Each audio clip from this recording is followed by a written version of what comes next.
Today I'm going to discuss about the elbow joint assessment. So how we can do that and what is elbow joint. All that we can discuss about this slide. So before that we have to explain about the anatomy of elbow joint. So it's a synovial joint and it is made up of ulnar-humeral joint, radiohumeral joint and superior radio-ulnar joint.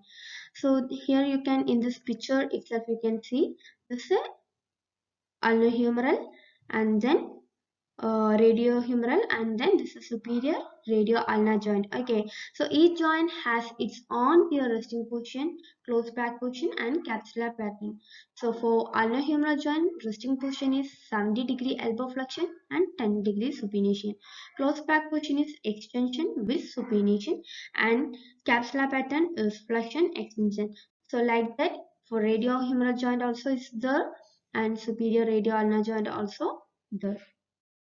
Now we can discuss about the elbow joint assessment.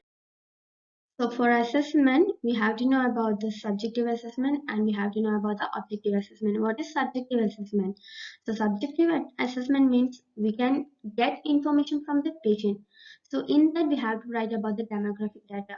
So this age-related condition or gender-related condition, occupation-related condition like that it will be there.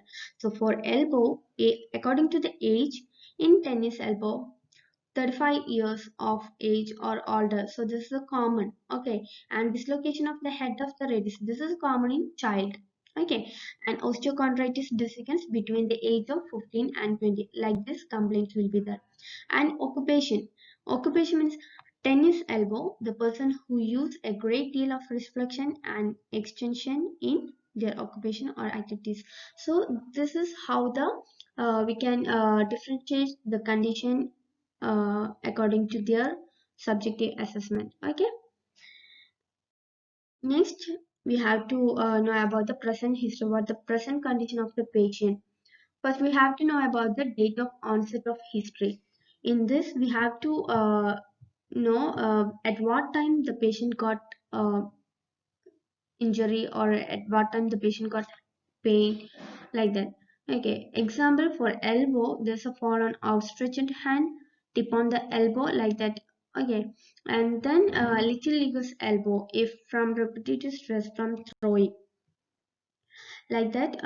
And then mode of onset we have to know condition like whether it is improved or stationary or deteriorated. Now we have to know about the pain history. This is main important. Like first one is site.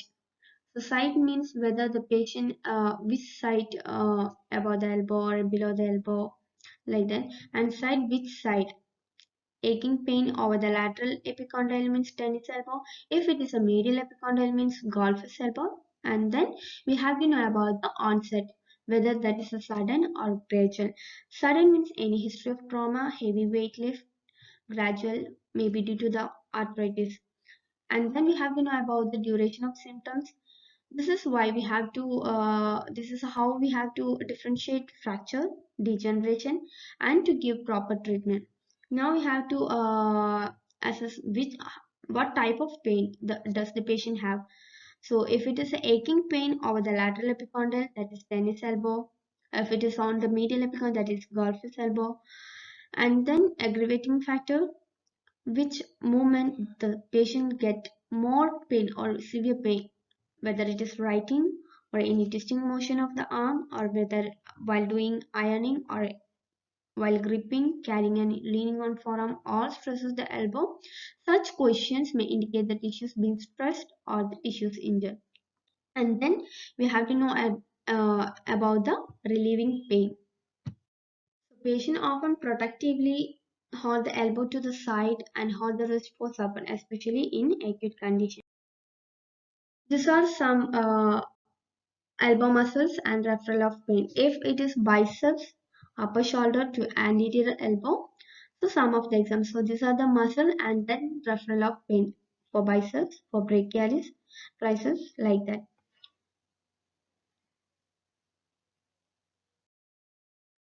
Then we have to know about the past history. Depending upon the patient age and past history, the examiner may want to consider referral of pain from the cervical spine or possibility of a double crush neurological injury, also multiple joint disease like rheumatoid or osteoarthritis. And then we have to know about the family history, personal history, socioeconomic history, medical history. Now we can go for the objective examination, what we are observing. Okay, so on observation, how the position of the limb. So we have to tell the patient to keep his elbow in anatomical position. So it will be different for males, it will be different for females. Like carrying normal carrying angle, how much we have to know about that. Okay, and then attitude of limb, whether it is a cubitus valgus or whether it is a cubitus varus or gunstop deformity or flex deformity. This all the thing we have to noticed. And then swelling, whether there is a goose egg appearance, and bony and soft tissue contours anteriorly and posteriorly. So sometimes the athletes may have a much larger forearm because of muscle and bone hypertrophy on the dominant side. Okay, and then we have to notice or we have to observe any bandages, scars, area and extents. Then we have to go for on palpation. So in this palpation, we will be palpating anterior aspect, medial aspect and lateral aspect, finally posterior aspect. So these are the side we will be palpating for elbow joint assessment. And then we have to look for any tenderness, any abnormality, any change in temperature or in texture of the tissues or any abnormal bumps. Okay, and we have to compare the normal side with affected side. Okay. So these are the side we have to be palpated. On anterior aspect, we have to palpate cubital fossa. So within the fossa, there is a biceps tendon, brachialis, and brachial artery may be palpated. Okay, and then pronator teres muscle medially will be the brachioradialis muscle laterally. So this fossa is bounded by the pronator teres muscle medially and brachioradialis laterally. And then we have to palpate coronoid process and head of the radius. Then how we can palpate the radial head. So this is facilitated by supination and pronation of the forearm. In addition, the muscle biceps and brachialis muscle may be palpated. If there is any pain or tenderness along the anterior medial humerus, radius, ulna, especially after stress due to periostitis. Then we have to look for medial aspect. So on medial aspect, we have to palpate medial epicondyle. That will be a maybe a reason for golfer's elbow, and then medial collateral ligament, ulnar nerve. On lateral aspect, lateral epicondyle, lateral collateral ligament, and annular ligament. And then on posterior aspect, we have to palpate olecranon process and olecranon bulsa. So how we can palpate the olecranon process? Olecranon process is best palpated with the elbow flexor 90 degree, and olecranon bulsa is palpated by grasping skin overlying the process. Okay, so normally it feels like tissue as the skin is moved. And then examiner should note any synovial thickening, swelling, or the presence of any raised bodies which are small syrup fragmented fibrous tissue that can act as an irritant to the bursa. Then we have to palpate triceps muscle on the posterior aspect. Now on examination. So vital sign we have to assess. Then on motor assessment, we have to assess the range of motion, that is active ROM and passive ROM. So these are the normal range of active ROM of the elbow. The normal range of motion of the elbow for flexion 140 degree to 150 degree, elbow extension 0 degree, forearm supination 90 degree, forearm pronation 80 degree to 90 degree. Okay. Then we have to assess the capsular pattern for the elbow. Then examiner should determine the muscle tightness which are crossing the elbow. If it is tight, the end field will be a muscle stretch and arm will be restricted. Okay. And then we have to test biceps length, test triceps length, test the length of long wrist extensors, test the long wrist flexors. Then we have to test resisted isometric movement. If the resisted isometric contraction are weak and pain-free, then we have to consider as a major injury to a contractile tissue. That is, third-degree sprain or any neurological injury. Then we have to go for MMT. Then we have to assess the joint play movements. Okay. Then we have to do the functional assessment. So functional testing on the elbow, what are the things? On sitting, bring hand to mouth looking way, standing 90 centimeter from wall, leaning against wall, push arm straight, that is elbow extension, and standing facing closed door, open door starting with palm down, that is supination of arm. So these are the some exams for functional testing of the elbow. Then we have to do the sensory assessment, reflexes. So what are the reflexes for elbow assessment? Biceps, brachioradialis and triceps.